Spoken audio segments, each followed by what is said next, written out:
Hi hello കൂട്ടുകാർ, അങ്ങനെ ഉടുപ്പി ക്ഷേത്രത്തിനകത്ത് തൊഴുതിട്ട് പുറത്ത് വരുമ്പോഴുള്ള കാഴ്ചയാണ്.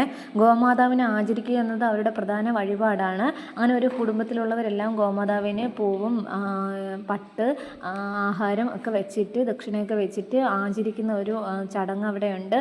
പിന്നെ അവിടെ ക്ഷേത്രത്തിനകത്ത് തന്നെ ഓടക്കുഴലിൻ്റെ വിൽപ്പനയുണ്ട്, തൈര് കടയുന്ന സാധനമുണ്ട്. അതിനകത്ത് ഒരു ക്യൂട്ട് ബേബിയുടെ ചോറൂണൊക്കെ നടത്തിയ ശേഷം കുഞ്ഞ് അവിടെയെല്ലാം ഇഴയുന്നതൊക്കെ വീഡിയോസൊക്കെ എടുക്കുകയാണ് എല്ലാവരും. അവിടുത്തെ മണ്ഡപത്തിൽ ഡാൻസ് നടന്നുകൊണ്ടിരിക്കുകയായിരുന്നു.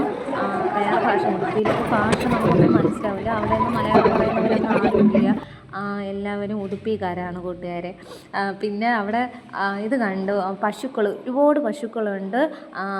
പിന്നെ അഗ്രഹാരത്തിലുള്ളതുപോലെ തന്നെയാണ് ഉടുപ്പിയിലെ ഭക്തരിരുന്ന് പാടുന്നതുണ്ടായിരുന്നു. പിന്നെ വലിയ രഥം ഉണ്ടായിരുന്നു. പിന്നെ എല്ലാം കഴിഞ്ഞിട്ട് തിരിച്ചതായി ഇറങ്ങി ഒരു ചായയൊക്കെ കുടിച്ചിട്ട് ഓടി വന്നപ്പോഴുണ്ട് ഉടുപ്പിയിലെ പോലീസിനെ കണ്ട. അതെല്ലാം കണ്ടിട്ട് റെയിൽവേ സ്റ്റേഷനിലെത്തി. അവിടെ നിന്ന് ട്രെയിൻ കയറി നേരെ വീട്ടിലോട്ട്. അപ്പോൾ ഇനി കാണാം.